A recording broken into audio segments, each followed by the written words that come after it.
ਬਿਸਮਿल्लाहिर्रहमानिर्रहीम ਤੇ अस्सलाम वालेकुम।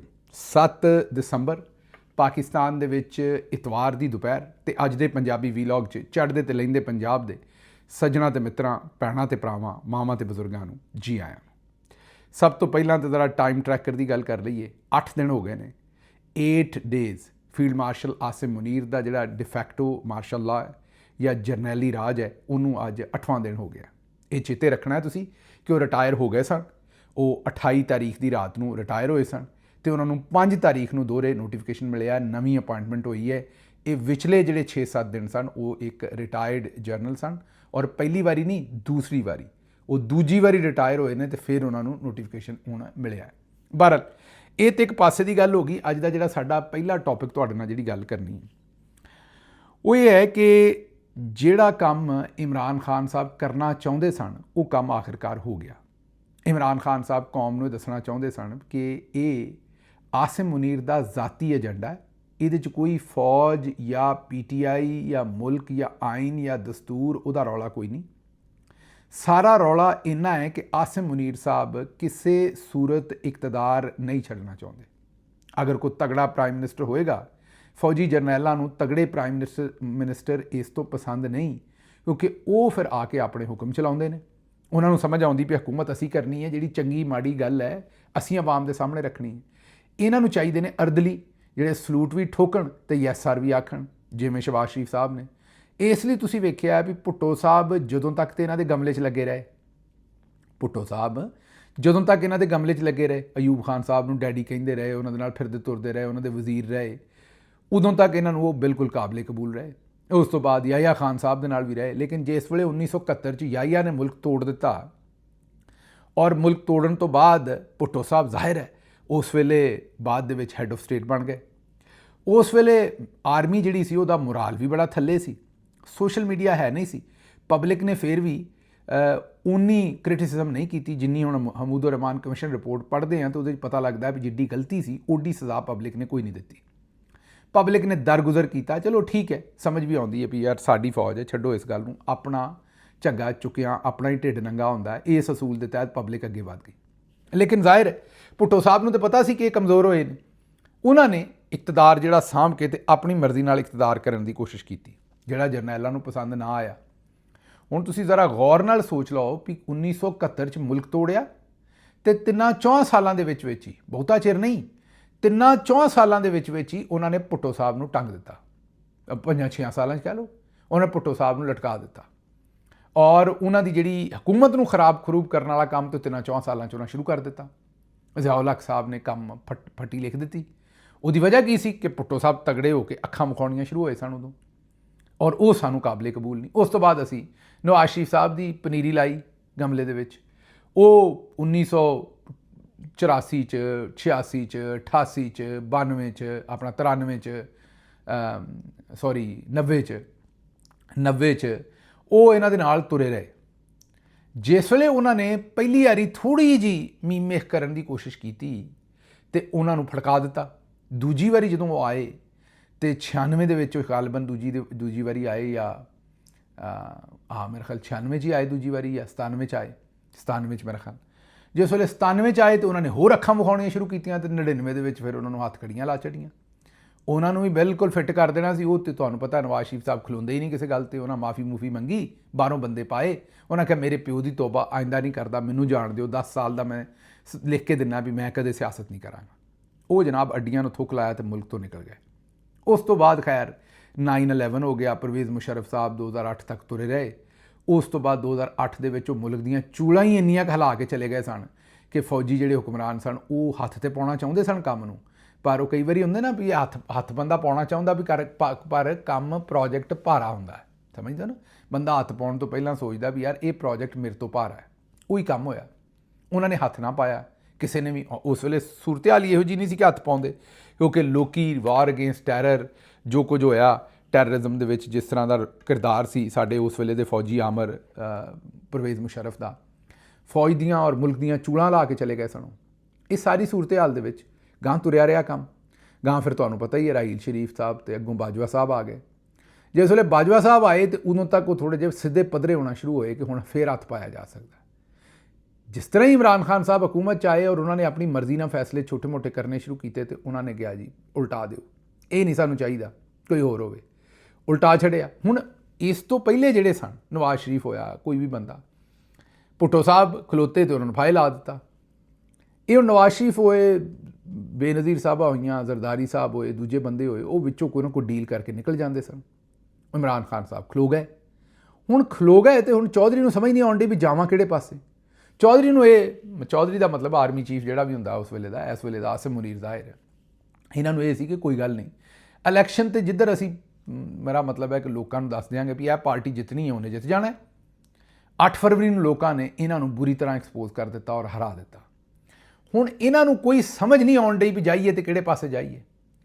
हुण जिस वेले इमरान खान अंदरों ज़हनी मरीज़ कहंदा वो सीधी बॉलिंग करते हैं, बाकी बाहर वाले बंदे कोई इधर की गल करता है, कोई इधर की गल करता है, कोई आ सौदा बेचता है, कोई इस्टैबलिशमेंट कहता है, कोई ताकतवर कहता है, कोई आ कहता, वो सीधा आंदे ने सारा कुछ आसिम मुनीर करन दिया। उन्हां दे कोल ना आप नहीं, एक अप्रोच हुंदी है पंजाबी दे विच, या आप नहीं या गाहक नहीं। वो आंदे ने हुण या आप नहीं या गाहक नहीं, जो होएगा वेख्या जाएगा। उन्होंने ये तय कर लिया भी वेखी डट्ठी जाएगी, जो होएगी ना, जो हुक्म रब्बी है वो मैनूं मंजूर है। वो हुण सिद्धा आंदे ने भी आसिम मुनीर जिहड़ा वो ज़हनी मरीज़ है। जिस वेले उन्होंने कहा तो आवाम सारी ने भी कहना शुरू कर दिता। उहदे ते हुण तकलीफ बड़ी सी, लेकिन उसका फायदा ये होया है सारी काम का कि जिहड़ी प्रैस कानफ्रेंस की कि लुकदे सन बार बार, हमारा सियासत से कोई लेना देना नहीं, हमारा सियासत से कोई लेना देना नहीं, हमारा सियासत से कोई लेना देना नहीं। हुण है जिहड़ी गाली गलोच वाली प्रैस कानफ्रेंस कर छड्डी है DGISPR ने, उत्थों पता लग गया भी ये भाई जी ये मुकाबला सीधा सीधा है, आसिम मुनीर ते इमरान खान विच होर कोई शै नहीं, विच होर कोई शै नहीं। ये जो कुछ DGISPR दे मूँह चों निकलिया है ये चंगा होया निकलिया है। एक कालक तो यही सी अंदर दी, ये अंदर दी कालक यही सी, इन्हां दे दिलां दीयां गल्लां यही सन, पर मूँह तो लियाउंदे नहीं सन। आंदे सन सियासतदान जानन जी, साडा कोई लैण देण नहीं, साडा सियासत नाल कोई तलक नहीं। हुण सीधा सीधा आख्या भी वो इमरान खान साहब नैशनल सिक्योरिटी थ्रैट ने ते सानू वो थ्रैट ने, तो इमरान खान तो पहले दिन तो आखण डे ने भी सारा कुछ आसिम मुनीर करवाउण डे। हुण इस बारी आसिम मुनीर के बंदे ने भी खुल के कहा भी हाँ जी मेरा ही पंगा है उन्होंने नाल। दूजे पासे वो जिहड़े डंटोनक साहब ने उन्होंने स्टेटमेंट दी है कि असीं PTI नाल गल करन नूं तैयार हैं, इमरान खान नाल नहीं। इमरान खान माइनस फैसल वाडा भी यही गल करता है, दूसरे लोग भी यही गल करते हैं, तो गल फिर कित्थे मुक्की भी एक इमरान खान है जिहदे नाल रौला है, बाकी किसी बंदे नाल रौला नहीं PTI च भी। असी सारे जिहड़े मैं अज आखां भी मैं इमरान खान दे नाल नहीं तो कबूल है, असी हर तरीके नाल सारे बंदे तैयार ने, बस वो इमरान खान का साथ छड्ड देण। इसलिए जरनैलां जिहड़े उत्ते जरनैल बैठे ने उन्हां दा रौला इस वेले इमरान खान नाल है। और वजह रौले की की है? वजह इन्हां दे मूँह नूं लग्या होया वो इकतदार है 78 सालां दा, वो प्लाट ने, वो पावर है, वो माल पानी है सारा, जिहड़ा ये छड्डण नूं तैयार नहीं। तो इमरान खान वापस मंगदा अपना मैंडेट जिहड़ा उन्होंने आवाम ने दिता 8 फरवरी नूं। यह जे रौला, लेकिन ये सारे रौले दे विचों घुंड चुक्या गया। हुण तुसीं घुंड समझो, तहमत समझो, बहरहाल जो भी है वो चुक्या गया जे। हुण जिहड़ा है ना वो कोई शै ओला नहीं रह गया, अच्छी बुरी गंदी जिहड़ी भी सूरत हाल सी आवाम के सामने आ गई, क्योंकि घुंड चुक्या गया, पता लग गया भी थल्ले असल काम है की है। हुण पछताणगे तो सही आने वाले वक्त दे विच, क्योंकि इन्हां ने जिन्ना अपने आप को एक्सपोज कर लिया, बाहर छाती कढ़ के ना आख्या भी हाँ साडा रौला है तो नैशनल सिक्योरिटी थ्रैट है। हुण असल तो नैशनल सिक्योरिटी थ्रैट ये ने, नैशनल सिक्योरिटी का तो फैसला ही आवाम करदी ते आवाम दे लीडर करते हैं, जिन्होंने आवाम वोट दिंदी है। मैं नहीं आंदा, ये 1948 कायदे आज़म रहमतुल्लाह अलैह फौजियां नूं कोयटा 'च दस के गए सन कि पॉलिसी सिविलियंस ने बनाउणी, तुसीं सिविलियंस दे ताबेदार हो, तुसी सिविलियंस दे जिहड़े पब्लिक सर्वेंट हो, तो तुसी उहनूं फॉलो करना, तुसी पॉलिसी नहीं बनानी। इसलिए नैशनल सिक्योरिटी की है उहदा ते फैसला करना है पाकिस्तान की आवाम ने, या जिन्हों आवाम ने वोट दिता उन्हें। तो आवाम ने वोट दिता इमरान खान नूं। इमरान खान कहता है भी नैशनल सिक्योरिटी थ्रैट असल च आसिम मुनीर है, जिहड़ा अफगानिस्तान नाल धक्के नाल जंग कर रहा है, जिहड़ा सारे पुट्ठे काम कर रहा मुल्क दे विच अपने इकतदार वास्ते। तो एक तो गल ये समझ लो भी कोई नवाज शरीफ नहीं तो कोई इधर उधर दीयां गल्लां सारियां कहानियां ने। ये आसिम मुनीर बामुकाबला इमरान खान या आसिम मुनीर बामुकाबला पाकिस्तान की आवाम है, क्योंकि आसिम मुनीर जिहड़ा है वो बिला शिरकते गैर इकतदार रखना चाहता है, बादशाह के तौर पर रहना चाहता है। ਨਾ ਕਿਸੇ ਨੂੰ ਜਵਾਬਦੇਹ ਹੋਣਾ ਚਾਹੁੰਦਾ। ਉਹ ਇਹੀ ਸਮਝਦਾ ਵੀ ਉਹ ਬਾਦਸ਼ਾਹ ਹੈ, ਕਿਸੇ ਨੂੰ ਜਵਾਬਦੇਹ ਨਹੀਂ, ਆਪਣੀ ਤਾਕਤ ਦੇ ਨਸ਼ੇ ਦੇ ਉੱਤੇ ਸਾਰੇ ਫੈਸਲੇ ਕਰਨਾ ਚਾਹੁੰਦਾ ਹੈ। ਇਮਰਾਨ ਖਾਨ ਆਂਦਾ ਹੈ ਵੀ ਨਹੀਂ, ਪਾਕਿਸਤਾਨ ਦੇ ਆਈਨ ਦੇ ਮੁਤਾਬਕ ਇਹ ਪਾਕਿਸਤਾਨ ਦੀ ਆਵਾਮ ਦਾ ਹੱਕ ਹੈ ਵੀ ਉਹ ਕਿਹਨੂੰ ਚੁਣਦਾ ਹੈ, ਵਜ਼ੀਰ ਆਜ਼ਮ ਦੇ ਤੌਰ 'ਤੇ ਜਾਂ ਹੈੱਡ ਆਫ ਸਟੇਟ ਦੇ ਤੌਰ 'ਤੇ। ਇਹ ਜੇ ਫੱਡਾ, ਇਸ ਲਈ ਗੱਲ ਬੜੀ ਸਿੱਧੀ ਹੈ। ਇਖਤਿਆਰਾਤ ਜਿਹੜੇ ਨੇ ਉਹ ਆਸਿਮ ਮੁਨੀਰ ਛੱਡਣਾ ਨਹੀਂ ਚਾਹੁੰਦਾ, ਔਰ ਉਹਦੇ ਨਾਲ ਜਿਹੜੇ ਲੱਗੇ ਹੋਏ ਜਰਨਲ ਨੇ, ਕੋਈ 8 ਨੇ, 10 ਨੇ, 20 ਨੇ, 25 ਨੇ, ਕੋਈ ਬ੍ਰਿਗੇਡੀਅਰ ਨੇ, ਕੋਈ ਮੇਜਰ ਜਰਨਲ ਨੇ, ਮਿਲਾ ਜਲਾ ਕੇ 400-500 ਬੰਦਾ ਕਰ ਲਓ। ਇਹ ਸਾਰੇ ਜਿਹੜੇ ਨੇ ਇਹਨਾਂ ਦੇ ਮੂੰਹ ਨੂੰ ਖੂਨ ਲੱਗਿਆ, ਇਹਨਾਂ ਨੂੰ ਆਸਿਮ ਮੁਨੀਰ ਜ਼ਾਤੀ ਫਾਇਦੇ ਦਿੰਦਾ ਔਰ ਇਹਨਾਂ ਦੇ ਕੋਲੋਂ 2 ਨੰਬਰ ਕੰਮ ਕਰਵਾਉਂਦਾ। ਹੁਣ ਇਹ ਜੇ ਸੂਰਤ-ਏ-ਹਾਲ, ਇਸ ਸੂਰਤ-ਏ-ਹਾਲ ਦੇ ਵਿੱਚ ਅਗਲੇ ਦਿਨਾਂ 'ਚ ਕੀ ਹੋਣਾ, ਇੱਕ ਤੇ ਅੱਜ ਉਹ ਜਿਹੜਾ ਪਿਸ਼ਾਵਰ 'ਚ ਜਲਸਾ ਉੱਥੇ ਜ਼ਰਾ ਪਤਾ ਲੱਗ ਜਾਏਗਾ ਵੀ ਟੈਂਪਰੇਚਰ ਕੀ ਹੈ। ਉਹ ਕਿ ਡੀਜੀ ਸਾਹਿਬ ਨੇ ਸਿੱਧੀਆਂ ਹੀ ਗਾਲਾਂ ਕੱਢੀਆਂ ਨੇ ਤੇ ਹੁਣ ਪੂਰਾ ਪਖਤੂਨਖਵਾ ਆਉਂਦਾ ਵੀ ਸਾਨੂੰ ਗਾਲਾਂ ਕੱਢੀਆਂ ਨੇ, ਉਹ ਪਤਾ ਲੱਗ ਜਾਏਗਾ। ਦੂਜੇ ਪਾਸੇ ਨਜਮ ਸੇਠੀ ਸਾਹਿਬ ਨੇ ਆਸਮਾ ਸ਼ਰਾਜ਼ੀ ਸਾਹਿਬਾ ਦੇ ਪੱਲੇ ਕੱਖ ਨਹੀਂ ਛੱਡਿਆ। ਆਸਮਾ ਸ਼ਰਾਜ਼ੀ ਸਾਹਿਬਾ ਹਟ ਕੇ ਇੱਕ ਝੂਠੀ ਖਬਰ ਦੇ ਰਹੀਆਂ ਸਨ ਮੀਡੀਆ 'ਚ। ਖਬਰ ਇਹ ਦਿੰਦੀਆਂ ਸਨ ਵੀ ਨਵਾਜ਼ ਸ਼ਰੀਫ ਆਂਦਾ ਹੈ ਵੀ ਇਮਰਾਨ ਖਾਨ ਨੂੰ ਰਿਹਾ ਕਰ ਦਿਓ, ਮੈਂ ਨਹੀਂ ਇਮਰਾਨ ਖਾਨ ਨੂੰ ਫੜਵਾਉਣਾ ਚਾਹੁੰਦਾ। ਹਾਲਾਂਕਿ ਤੁਹਾਨੂੰ ਸਾਰਿਆਂ ਨੂੰ ਪਤਾ ਹੈ ਝੂਠ ਸੀ, ਲੇਕਿਨ ਕਿਉਂਕਿ ਆਸਮਾ ਸ਼ਰਾਜ਼ੀ ਸਾਹਿਬਾ ਮੇਰੇ ਖਿਆਲ ਦੇ ਵਿੱਚ, ਮੇਰਾ ਤਾਸਰ ਹੈ ਕਿ ਉਹ ਨਵਾਜ਼ ਸ਼ਰੀਫ ਸਾਹਿਬ ਦੀ ਮੂੰਹ ਬੋਲੀ ਬੇਟੀ ਹੈ ਸਹਾਫਤ ਦੀ, ਤੇ ਉਹਨਾਂ ਝੂਠ ਮਾਰਨਾ ਹੁੰਦਾ ਹਰ ਉਹ, ਮੇਰੇ ਖਿਆਲ 'ਚ, ਮੇਰੇ ਤਾਸਰ 'ਚ, ਜਿਹੜਾ ਉਹਨਾਂ ਨੂੰ ਲੱਗਦਾ ਵੀ ਨਵਾਜ਼ ਸ਼ਰੀਫ ਨੂੰ ਫਾਇਦਾ ਹੋਵੇ। ਤਾਂ ਉਹਨਾਂ ਕਿਹਾ ਜੀ ਨਵਾਜ਼ ਸ਼ਰੀਫ ਇਮਰਾਨ ਖਾਨ ਨੂੰ ਛੁਡਵਾਉਣਾ ਚਾਹੁੰਦਾ ਹੈ। ਨਜਮ ਸੇਠੀ ਸਾਹਿਬ ਨੇ ਤਜਜ਼ੀਆ ਕੀਤਾ ਵੀ ਇਹ ਨਵਾਜ਼ ਸ਼ਰੀਫ ਸਾਹਿਬ ਤੇ ਖ਼ਾਬ 'ਚ ਵੀ ਕਦੀ ਨਹੀਂ ਛੁਡਵਾਉਣਾ ਚਾਹੁੰਦੇ। ਉਹਨਾਂ ਨੂੰ ਤੇ ਡਰ ਹੀ ਇਮਰਾਨ ਖਾਨ ਦਾ, ਉਹ ਤੇ ਬਲਕਿ ਚਾਹੁੰਦੇ ਨੇ ਵੀ ਇਮਰਾਨ ਖਾਨ ਨੂੰ ਅੰਦਰ ਹੀ ਰੱਖੋ, ਉਦੋਂ ਤੱਕ ਅੰਦਰ ਰੱਖੋ ਜਦੋਂ ਤੱਕ ਸਾਡੀ ਕੋਈ ਗੱਲ ਨਹੀਂ ਬਣ ਜਾਂਦੀ। ਮਤਲਬ ਸਾਡੇ ਹੱਥੀਂ ਕੋਈ ਮੇਰਾ ਮਤਲਬ ਆਵਾਮ ਦੇ ਵਿੱਚ ਸਾਡੀ ਰੈਪੂਟੇਸ਼ਨ ਥੋੜ੍ਹੀ ਜਿਹੀ ਰਿਕਵਰ ਨਹੀਂ ਹੋ ਜਾਂਦੀ, ਕੋਈ ਥੋੜ੍ਹੀ ਜਿਹੀ ਮਸ਼ਹੂਰੀ ਠੀਕ ਨਹੀਂ ਹੋ ਜਾਂਦੀ, ਕੋਈ ਥੋੜ੍ਹੀ ਜਿਹੀ ਵੋਟ ਦੁਬਾਰਾ ਵਾਪਸ ਨਹੀਂ ਆ ਜਾਂਦੇ, ਇਸ ਵੇਲੇ ਤੇ ਟਕੇ ਟੋਕਰੀ ਨੇ, ਕੌਂਸਲਰ ਨਹੀਂ ਬਣ ਸਕਦੇ ਆਪ। ਇਸ ਲਈ ਆਸਮਾ ਸ਼ਰਾਜ਼ੀ ਸਾਹਿਬਾਂ ਨੂੰ ਵੀ ਲੰਮੇ ਹੱਥੀਂ ਲਿਆ ਉਹਨਾਂ ਨੇ ਤੇ ਫਾਰਿਗ ਕਰ ਦਿੱਤਾ। ਅੱਛਾ ਜੀ, ਇਹ ਖਬਰ ਅਗਲੀ, ਇਹ ਅਦਾਲਤ ਦੇ ਵਿੱਚ, ਮੇਰੇ ਖਿਆਲ ਕਸੂਰ ਦੇ ਵਿੱਚ ਵਾਕਿਆ ਹੋਇਆ ਹੈ। ਇੱਕ ਬੱਚੀ, ਉਹਦੀ ਇੱਜ਼ਤ ਲੁੱਟੀ ਸੀ ਇੱਕ ਪੁਲਿਸ ਕਾਂਸਟੇਬਲ ਨੇ। ਅਦਾਲਤ ਨੇ ਸਬੂਤ ਨਾ ਹੋਣ ਦੀ ਵਜ੍ਹਾ ਤੋਂ ਕਾਂਸਟੇਬਲ ਨੂੰ ਬਾਇੱਜ਼ਤ ਬਰੀ ਕਰ ਦਿੱਤਾ ਤੇ ਬੱਚੀ ਨੇ ਆਪਣੇ ਉੱਤੇ ਅੱਗ ਲਾ ਲਈ। ਅੱਗ ਲਾ ਕੇ ਤੇ ਉਹਨੇ ਆਪਣੀ ਜ਼ਿੰਦਗੀ ਲੈਣ ਦੀ ਕੋਸ਼ਿਸ਼ ਕੀਤੀ ਤੇ ਜ਼ਾਹਿਰ ਹੈ ਹੁਣ ਹਾਲਤ ਉਹਦੀ ਤਸ਼ਵੀਸ਼ਨਾਕ ਹੈ ਤੇ ਅਸੀਂ ਇਹੀ ਦੁਆ ਕਰ ਸਕਦੇ ਹਾਂ ਕਿ ਉਹਦੀ ਜ਼ਿੰਦਗੀ ਬਚ ਜਾਏ। ਬਹਰਹਾਲ ਅਦਾਲਤਾਂ ਨੂੰ ਵੀ ਸੋਚਣਾ ਚਾਹੀਦਾ ਹੈ ਇਹੋ ਜਿਹੇ ਕੇਸਾਂ ਦੇ ਵਿੱਚ, ਇਨਸਾਨੀ ਰਵੱਈਆਂ ਨੂੰ, ਸਾਰੀਆਂ ਚੀਜ਼ਾਂ ਨੂੰ। ਮੈਂ ਸਮਝਣਾ ਸਬੂਤ ਵੀ ਚਾਹੀਦੇ ਹੁੰਦੇ ਨੇ, ਪਰ ਦੂਸਰੇ ਮਾਮਲਾਤ ਨੂੰ ਵੀ ਸੋਚਣਾ ਚਾਹੀਦਾ ਹੈ। ਐਡੀ ਛੇਤੀ ਨਾ ਭੱਜ ਕੇ ਫੈਸਲੇ ਨਹੀਂ ਦੇ ਦੇਣੇ ਚਾਹੀਦੇ ਤੇ ਦੂਜੇ ਇਨਸਾਨ ਦੀ ਜ਼ਿੰਦਗੀ ਦੇ ਬਾਰੇ ਵੀ ਥੋੜ੍ਹਾ ਜਿਹਾ ਇੱਥੇ ਸੋਚਣਾ ਚਾਹੀਦਾ। ਅੱਛਾ ਜੀ, ਅਗਲੀ ਖਬਰ ਜਿਹੜੀ ਹੈ ਉਹ ਲੋਧਰਾਂ ਦੇ ਵਿੱਚ ਇੱਕ ਬੱਚਾ ਜਿਹੜਾ ਗਟਰ ਦੇ ਵਿੱਚ ਡਿੱਗਿਆ, ਗਟਰ ਦਾ ਢੱਕਣ ਨਹੀਂ ਸੀ ਤੇ ਉਹ ਜਾਮ-ਬਹਕ ਹੋ ਗਿਆ। ਤੇ ਉਹ ਤਾਂ ਤੁਹਾਨੂੰ ਪਤਾ ਹੀ ਹੈ ਖਬਰ, ਲੇਕਿਨ ਅਸਲ ਤੁਹਾਨੂੰ ਗੱਲ ਇਹ ਦੱਸਣੀ ਕਿ ਜਿਸ ਵੇਲੇ ਕਰਾਚੀ ਦੇ ਵਿੱਚ ਬੱਚਾ ਗਟਰ ਦੇ ਵਿੱਚ ਡਿੱਗਿਆ ਤੇ 3 ਤੋਂ 4 ਦਿਨ, ਉਹ ਮੈਂ ਤੁਹਾਨੂੰ ਉਧਰ ਨਹੀਂ ਸੀ ਦੱਸਿਆ ਸ਼ੋ ਸਵੀਟ ਫੈਂ ਕਲਾਸ ਜਿਹੜੀ ਹੈ, ਇਹ ਮੈਂ ਤੁਹਾਨੂੰ ਉਦੋਂ ਇੱਕ ਦਿਨ ਤਜਜ਼ੀਆ ਕੀਤਾ ਸੀ, ਤੁਹਾਨੂੰ ਲੱਗਾ ਹੋਏਗਾ ਐਵੇਂ ਮੈਂ ਕਹਿ ਰਿਹਾ। ਉਸ ਦਿਨ ਕਰਾਚੀ ਦੇ ਵਿੱਚ ਜਿਸ ਵੇਲੇ ਬੱਚਾ ਡਿੱਗਿਆ, ਉਹ ਵੀ ਸਾਡਾ ਬੱਚਾ ਹੈ, ਮੇਰਾ ਖਿਆਲ ਇਬਰਾਹਿਮ ਨਾਂ ਸੀ ਉਹਦਾ, 3 ਸਾਲ ਦਾ, ਬੜਾ ਅਹਿਮ ਬੱਚਾ ਸੀ ਪਾਕਿਸਤਾਨ ਦਾ।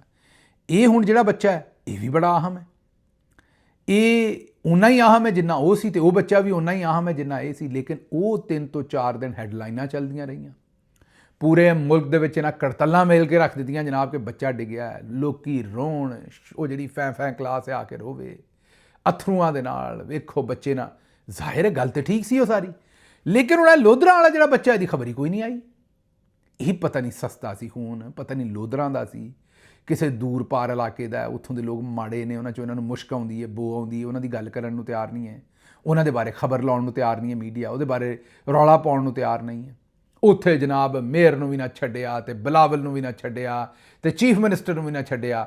ਇੱਥੇ ਜਨਾਬ ਮਰੀਮ ਨਵਾਜ਼ ਦੇ ਖਿਲਾਫ ਖਬਰ ਇਹ ਚੂੰ ਨਹੀਂ ਕਰਦੀ ਸਹਾਫਤ। ਲੋਧਰਾਂ ਵਾਲੀ ਖਬਰ ਜਿਹੜੀ ਤੁਹਾਨੂੰ ਮੀਡੀਆ ਤੇ ਕਿਤੇ ਨਜ਼ਰ ਹੀ ਨਹੀਂ ਆਏਗੀ। ਮੈਂ ਤੁਹਾਨੂੰ ਪਹਿਲਾਂ ਦੱਸਦਾ ਹੁੰਦਾ ਵੀ ਸਾਡੀ ਫੈਂ ਕਲਾਸ ਵੀ ਬੜੀ ਜ਼ਬਰਦਸਤ ਹੈ। ਇਹਨਾਂ ਦੇ ਗਿਰਦੋ ਨਵਾਜ਼ ਕੋਈ ਕੰਮ ਹੋਵੇ, ਮਸਲਾ ਕਸੂਰ ਵਾਲੀ ਬੱਚੀ ਦੇ ਉੱਤੇ ਆਵਾਜ਼ ਨਹੀਂ ਚੁੱਕਣਗੇ। ਇਹੀ ਕੰਮ ਇਸਲਾਮਾਬਾਦ ਕਰਾਚੀ ਹੋਇਆ ਹੁੰਦਾ, ਇਹਨਾਂ ਰੌਲਾ ਪਾ ਦੇਣਾ ਸੀ। ਹਾਲਾਂਕਿ ਪਾਉਣਾ ਚਾਹੀਦਾ ਇਸਲਾਮਾਬਾਦ ਕਰਾਚੀ ਵੀ, ਤੇ ਕਸੂਰ ਵਾਲੀ ਲਈ ਵੀ ਪਾਉਣਾ ਚਾਹੀਦਾ, ਲੇਕਿਨ ਜਿਹੜਾ ਇਹਨਾਂ ਦੇ ਗਿਰਦੋ ਨਵਾਜ਼ ਕੰਮ ਹੁੰਦਾ ਹੈ ਨਾ ਇਹਨਾਂ ਦੇ ਮਾਹੌਲ 'ਚ, ਜਿਹਦੇ ਨਾਲ ਇਹ ਕਿਸੇ ਤਰੀਕੇ ਨਾਲ ਰਿਲੇਟ ਕਰਦੇ ਨੇ, ਫੈਂ ਸ਼ੋ ਸਵੀਟ ਵਾਲੇ ਉੱਥੇ ਪਾ ਰੌਲੇ ਦਿੰਦੇ ਨੇ, ਉਹ ਭਾਵੇਂ ਜਾਨਵਰ ਨੂੰ ਨੁਕਸਾਨ ਹੋਵੇ, ਭਾਵੇਂ ਇਨਸਾਨ ਨੂੰ ਹੋਵੇ, ਭਾਵੇਂ ਬੱਚੇ ਨੂੰ ਹੋਵੇ, ਭਾਵੇਂ ਔਰਤ ਨੂੰ ਹੋਵੇ। ਤੇ ਜਿਹੜਾ ਆਪਣੇ ਨਾਲ ਇਹਨਾਂ ਨਾਲ ਰਿਲੇਟ ਨਹੀਂ ਕਰਦਾ, ਥੋੜ੍ਹਾ ਜਿਹਾ ਵਗਵਾ ਹੈ, ਦੂਰ ਹੈ ਥੋੜ੍ਹਾ ਜਿਹਾ, ਉਹਦੇ ਤੇ ਕੋਈ ਲੈਣ ਦੇਣ ਨਹੀਂ। ਉੱਥੇ ਬਸ ਐਵੇਂ ਹੀ ਹੈ, ਫਰਜ਼ੀ ਖਾਨਾ ਪੂਰੀ ਇੱਕ ਅੱਧਾ ਟਵੀਟ ਕਰਕੇ ਗਾਹ ਨਿਕਲ ਜਾਣਗੇ, ਕੋਈ ਟੀਵੀ ਵੀ ਖਬਰਾਂ ਨਹੀਂ ਦਿੰਦੇ, ਅਖਬਾਰਾਂ ਵੀ ਉਸ ਤਰ੍ਹਾਂ ਖਬਰਾਂ ਨਹੀਂ ਦਿੰਦੀਆਂ, ਰੌਲਾ ਵੀ ਉਸ ਤਰ੍ਹਾਂ ਨਹੀਂ ਪੈਂਦਾ। ਇਹ ਉਹ ਮੁਨਾਫਕਤ ਹੈ ਇਸ ਮੁਲਕ ਦੀ ਜਿਹੜੀ ਮੈਂ ਅਕਸਰ ਬੋਲਦਾ ਰਹਿੰਦਾ। ਮਾੜੇ ਔਰ ਤਗੜੇ ਦੇ ਦਰਮਿਆਨ ਹਰ ਥਾਂ ਤੇ ਫਰਕ ਹੈ। ਮਾੜੇ ਦੀ ਇੱਜ਼ਤ ਲੁੱਟੀ ਜਾਏ, ਉਹਦੀ ਇੱਜ਼ਤ ਲੁੱਟੀ ਜਾਣ ਦੇ ਉੱਤੇ ਜਿਹੜਾ ਰੌਲਾ ਹੈ ਉਹ ਵੀ ਮੁਖਤਲਿਫ ਪੈਂਦਾ ਹੈ। ਮਾੜੇ ਦਾ ਬੱਚਾ ਜਿਹੜਾ ਜਾਂ ਮਾੜੇ ਇਲਾਕੇ ਦਾ, ਉਹ ਵੀ ਮਾੜਾ ਹੀ ਸੀ ਵਿਚਾਰਾ, ਮੋਟਰਸਾਈਕਲ ਤੇ ਆਇਆ ਸੀ ਕਰਾਚੀ ਵਾਲਾ। ਮੈਂ ਨਹੀਂ ਆਂਦਾ ਕਿ ਉਹ ਕੋਈ ਸਾਹੂਕਾਰ ਸੀ, ਲੇਕਿਨ ਕਰਾਚੀ ਸੀ ਨਾ, ਵੱਡਾ ਸ਼ਹਿਰ ਸੀ, ਉੱਥੇ ਪੈਰ ਰੌਲੇ ਗਏ। ਲੋਧਰਾ ਕੋਈ ਰੌਲਾ ਨਹੀਂ ਜਨਾਬ, ਹਾਲਾਂਕਿ ਬੱਚੇ ਤਾਂ ਦੋਵੇਂ ਹੀ ਸਾਡੇ ਸਨ, ਬੱਚਿਆਂ ਦੀ ਜ਼ਿੰਦਗੀ ਤਾਂ ਦੋਵਾਂ ਦੀ ਅਹਿਮ ਸੀ। ਮਾਵਾਂ ਲਈ ਤਾਂ ਦੋਵੇਂ ਪੁੱਤਰ ਇੱਕੋ ਜਿਹੇ ਨੇ, ਜ਼ੁਲਮ ਤਾਂ ਦੋਵਾਂ ਮਾਵਾਂ ਤੇ ਹੋਇਆ, ਲੇਕਿਨ ਮੀਡੀਆ ਖਾਮੋਸ਼ ਹੈ, ਕੋਈ ਲੈਣ ਦੇਣ ਹੀ ਨਹੀਂ ਸਾਡਾ ਇਸ ਕੰਮ ਦੇ ਨਾਲ। ਇਹ ਉਹ ਹਰਾਮੀਪਨ ਹੈ ਜਿਹੜਾ ਅਲਤਾਫ ਬਾਈ ਕਹਿੰਦੇ ਨੇ, ਔਰ ਇਹ ਹਰਾਮੀਪਨ ਹਕੂਮਤਾਂ ਦਾ ਨਹੀਂ ਹੈ, ਇਹ ਸਾਡੇ ਮਾਸ਼ਰੇ ਦਾ ਵੀ ਹੈ ਤੇ ਮੀਡੀਆ ਦਾ ਵੀ ਹੈ, ਕਿਉਂਕਿ ਮਰੀਮ ਦੇ ਕੋਲੋਂ ਮਾਲ ਪਾਣੀ ਲੱਭਦਾ ਹੈ, ਬਹੁਤਾ ਲੱਭਦਾ ਹੈ, ਇਸ ਲਈ ਸਾਰੇ ਖਾਮੋਸ਼ ਨੇ, ਕੋਈ ਗੱਲਬਾਤ ਉਹਦੇ ਵਿੱਚ ਨਹੀਂ ਹੈ। ਅੱਛਾ ਜੀ, ਫੈਸਲਾਬਾਦ ਥਾਣਾ ਠੀਕਰੀ ਵਾਲਾ, ਮਹਿੰਦੀ ਦੀ ਤਕਰੀਬ ਦੇ ਵਿੱਚ ਬੇਹੂਦਾ ਗਾਣਾ, ਮੰਜੀ ਵਿੱਚ ਡਾਂਗ ਫੇਰਦਾ। ਅੱਛਾ, ਇਹ ਹੁਣ ਮੇਰਾ ਖਿਆਲ ਹੈ, ਅਗਰ ਮੈਂ ਗਲਤ ਨਹੀਂ ਤੇ ਇਹ ਨਸੀਬੋ ਲਾਲ ਸਾਹਿਬਾਂ ਨੇ ਗਾਇਆ ਹੈ। ਜ਼ਾਹਿਰ ਇਹਦੀ ਮਿਊਜ਼ਿਕ ਦੀ ਧੁਨ ਵੀ ਕਿਸੇ ਵੱਡੇ ਮਿਊਜ਼ੀਸ਼ੀਅਨ ਨੇ ਬਣਾਈ ਹੈ। ਇਹ ਕਿਸੇ ਸਟੂਡੀਓ ਦੇ ਵਿੱਚ ਸ਼ੂਟ ਹੋਈ ਹੈ ਫਿਲਮ, ਅਗਰ ਮੈਂ ਗਲਤ ਨਹੀਂ ਤਾਂ ਨਰਗਸ ਸਾਹਿਬਾ ਦੇ ਉੱਤੇ, ਜਿਹੜਾ ਮੈਂ ਸੋਸ਼ਲ ਮੀਡੀਆ ਤੇ ਵੇਖ ਰਿਹਾ ਸਾਂ ਕਲਿੱਪ। ਇਹ ਹੁਣ ਇਹਦਾ ਮਤਲਬ ਪਾਕਿਸਤਾਨ ਦੇ ਸੈਂਸਰ ਬੋਰਡ ਨੇ ਇਹਨੂੰ ਪਾਸ ਕੀਤਾ ਹੈ ਇਸ ਫਿਲਮ ਨੂੰ। ਹੁਣ ਮੈਂ ਨਹੀਂ ਆਂਦਾ ਵੀ ਇਹ ਗਾਣਾ ਚੰਗਾ ਹੈ ਜਾਂ ਮਾੜਾ ਹੈ, ਇਹਨੂੰ ਮੈਨੂੰ ਇਹ ਦੱਸੋ ਵੀ ਇਹ ਜੇ ਗਾਣਾ ਐਡਾ ਮਾੜਾ ਸੀ ਤੇ ਸੈਂਸਰ ਬੋਰਡ ਨੇ ਇਹਨੂੰ ਕਿਉਂ ਪਾਸ ਕੀਤਾ ਸੀ? ਇਹ 'ਤੇ ਪਾਬੰਦੀ ਉਸ ਵੇਲੇ ਕਿਉਂ ਨਹੀਂ ਲਾਈ? ਇਹ ਫਿਲਮ ਦਾ ਹਿੱਸਾ ਕਿਉਂ ਬਣਿਆ? ਇਹ ਪਾਕਿਸਤਾਨ ਦੇ ਵਿੱਚ ਫਿਲਮ ਦਾ ਹਿੱਸਾ ਹੈ। ਹੁਣ ਇਹ ਜਨਾਬ ਚਲਾਇਆ ਮਹਿੰਦੀ ਦੇ ਉੱਤੇ ਕਿਸੇ ਨੇ, ਸਾਜਿਦ ਅਲੀ ਤੇ ਸ਼ਾਹਿਦ ਅਲੀ ਦੇ ਖਿਲਾਫ ਜਨਾਬ ਮੁਕੱਦਮਾ ਦਰਜ ਕਰ ਦਿੱਤਾ ਪੁਲਿਸ ਨੇ। ਇਹ ਅੱਜ ਕੱਲ੍ਹ ਨਵਾਂ ਕੰਮ ਆ ਗਿਆ, ਗਾਣਿਆਂ ਦੇ ਉੱਤੇ ਮੁਕੱਦਮੇ, ਹੈਲਮਟ ਦੇ ਉੱਤੇ ਮੁਕੱਦਮੇ, ਗਾਣਿਆਂ ਦੇ ਉੱਤੇ ਮੁਕੱਦਮੇ। ਮਤਲਬ ਹੁਣ ਮੇਰਾ ਖਿਆਲ ਹੈ ਕਿ ਸਾਹ ਲੈਣ 'ਤੇ ਮੁਕੱਦਮਾ ਰਹਿ ਗਿਆ। ਇਹ ਹੁਣ ਜਨਾਬ ਹੁਣ ਵੈਸੇ ਹਰ ਬੰਦੇ ਆਉਂਦਾ ਹੈ ਵੀ ਆਪਣੀ ਮੰਜੀ ਥੱਲੇ ਡਾਂਗ ਫੇਰੋ। ਹੁਣ ਇਹ ਗਾਣਾ ਉਹ ਆਉਂਦੇ ਨੇ ਜੀ ਮਾਯੂਬ ਹੈ, ਮੇਰੀ ਸਮਝ ਤੋਂ ਤੇ ਬਾਹਰ ਹੈ। ਮੈਂ ਨਹੀਂ ਆਂਦਾ ਵੀ ਨਹੀਂ ਮਾਯੂਬ, ਮੈਂ ਆਉਂਦਾ ਵੀ ਫਿਰ ਇਹਨੂੰ ਸੈਂਸਰ ਬੋਰਡ ਨੇ ਹੁਣ ਵੀ ਉਹਨੂੰ ਕੈਂਸਲ ਕਰਵਾ ਦਿਓ ਸੈਂਸਰ ਬੋਰਡ ਤੋਂ, ਵਾਪਸ ਜਾ ਕੇ ਫਿਲਮ ਦੇ ਵਿੱਚੋਂ ਕਟਵਾ ਦਿਓ ਉਹਦੀ ਅਸਲ ਦੇ ਵਿੱਚੋਂ, ਤਾਂ ਕਿ ਲੋਕਾਂ ਨੂੰ ਪਤਾ ਲੱਗੇ ਵੀ ਬਈ ਇਹ ਮਾਯੂਬ ਗਾਣਾ। ਤੁਹਾਡਾ ਸੈਂਸਰ ਬੋਰਡ ਜੋ ਬੈਗ ਖਾਲੀ ਬਹਿ ਕੇ ਖੁਰਕਦਾ ਰਹਿੰਦਾ ਕੰਨਾਂ ਨੂੰ, ਇੱਕ ਤਾਂ ਤੁਸੀਂ ਦੰਦ ਬੜੇ ਕੱਢਦੇ ਹੋ ਯਾਰ। ਹੁਣ ਵਿਹਲਾ ਬੰਦਾ ਬੈਠਾ ਅਗਰ ਇਹ ਕੰਨ ਖੁਰਕਦਾ ਰਹੇ ਤੇ ਉਹਨੂੰ ਹੋਰ ਮੈਂ ਕੀ ਕਵਾਂ? ਦੰਦ ਪਤਾ ਨਹੀਂ ਤੁਹਾਡੇ ਕਿਉਂ ਨਿਕਲਦੇ ਨੇ ਸਾਰਿਆਂ ਦੇ। ਇਹ ਸੈਂਸਰ ਬੋਰਡ ਵਾਲੇ ਜੋ ਸਾਰੇ ਬੈਠੇ ਕੰਨ ਖੁਰਕਣ ਡਏ ਨੇ ਵਿਹਲੇ, ਇਹ ਇਹੋ ਜਿਹੇ ਗਾਣੇ ਵੇਖਣ ਤੇ ਇਹਨਾਂ ਤੇ ਪਾਬੰਦੀ ਲਾ ਦੇਣ, ਇੱਕ ਸਰਕੂਲਰ ਕੱਢ ਦੇਣ ਬਈ ਇਹ ਗਾਣੇ ਗੰਦੇ ਨੇ, ਗਲੀਜ਼ ਨੇ, ਇਹ ਨਾ ਸੁਣਿਆ ਕਰੋ। ਨਾਲ ਕੋ ਮੌਲਵੀ ਸਾਹਿਬ ਕੋ ਫਤਵਾ ਵੀ ਨਾਲ ਚਲਵਾ ਦੇਣ, ਚਲੋ ਲੋਕਾਂ ਨੂੰ ਪਤਾ ਹੋਵੇ। ਹੁਣ ਲੋਕੀ ਸਮਝਦੇ ਨੇ ਫਿਲਮੀ ਗਾਣਾ ਲਾ ਦਿੰਦੇ ਨੇ, ਤੁਸੀਂ ਉਤੋਂ FIR ਠੋਕੀ ਆਉਂਦੇ ਹੋ। ਸਮਝ ਤੋਂ ਬਾਹਰ ਹੈ ਕਰਦੇ ਕੀ ਨੇ। ਅੱਛਾ ਜੀ, ਅੱਗੋਂ ਸੈਨੇਟਰ ਵਲੀਦ ਇਕਬਾਲ, ਇਲਾਮਾ ਇਕਬਾਲ ਸਾਹਿਬ ਦੇ ਪੋਤਰੇ ਨੇ, ਉਹਨਾਂ ਨੇ ਕਿਹਾ ਜੀ ਜਿਨ੍ਹਾਂ ਨੇ ਰਾਣਾ ਸਨਾਉੱਲਾ ਸਾਹਿਬ ਦੀਆਂ ਮੁੱਛਾਂ ਮੁੰਨ ਛੱਡੀਆਂ ਉਹਨਾਂ ਨੂੰ ਸੜਕ ਤੋਂ ਸੁੱਟ ਦਿੱਤਾ, ਮਾਰਿਆ ਕੁੱਟਿਆ। ਹੁਣ ਜਿਹੜਾ ਉਹਨਾਂ ਲਫ਼ਜ਼ ਇਸਤੇਮਾਲ ਕੀਤਾ ਉਹ ਮੈਂ ਨਹੀਂ ਕਰਦਾ, ਫਿਰ ਵੀ ਚਲੋ ਰਾਣਾ ਸਾਹਿਬ ਸਾਡੇ ਤੋਂ ਵੱਡੇ ਨੇ। ਬਾਹਰ ਉਹਨਾਂ ਨੇ ਕਿਹਾ ਜੀ ਕਿ ਹੁਣ ਰਾਣਾ ਸਾਹਿਬ ਨੇ ਉਹਨਾਂ ਨੂੰ ਹੀ ਜਿਹੜਾ ਪੀਰੋ ਮੁਰਸ਼ਦ ਬਣਾ ਲਿਆ ਦੋਰੇ। ਇਹ ਰਾਣਾ ਸਾਹਿਬ ਜਿਹੜੇ ਨੇ ਇਹਨਾਂ ਨੇ ਫਿਰ ਜਮਹੂਰੀ ਹੋਣਾ ਹੈ। ਇਹ ਇਸ ਵੇਲੇ ਬਣਾਇਆ ਕਿਉਂਕਿ ਇਕਤਦਾਰ ਲੱਭਣ ਡਿਆ ਇਸ ਵੇਲੇ। ਇਹ ਜਿਸ ਵੇਲੇ ਇਕਤਦਾਰ ਤੋਂ ਫਾਰਿਗ ਹੋਣਾ ਨਾ, ਰਾਣਾ ਸਾਹਿਬ ਨੇ ਫਿਰ ਬੜਾ ਜਮਹੂਰੀ ਹੋ ਜਾਣਾ। ਇਸ ਵੇਲੇ ਮਾਲ ਪਾਣੀ ਲੱਭਣ ਡਿਆ, ਕੰਮ ਚੱਲਣ ਡਿਆ, ਇਸ ਲਈ ਰਾਣਾ ਸਾਹਿਬ ਵੀ ਜਿਹੜੇ ਨੇ ਉਹ ਜਮਹੂਰੀ ਹੋਏ ਨੇ। ਤੇ ਬਹਰਹਾਲ ਗੱਲ ਚੰਗੀ ਸੁਣਾਈ ਹੈ, ਮੈਨੂੰ ਇੱਥੋਂ ਦਿਓ ਇਜਾਜ਼ਤ ਤੇ ਰੱਬ ਰੱਖਾ।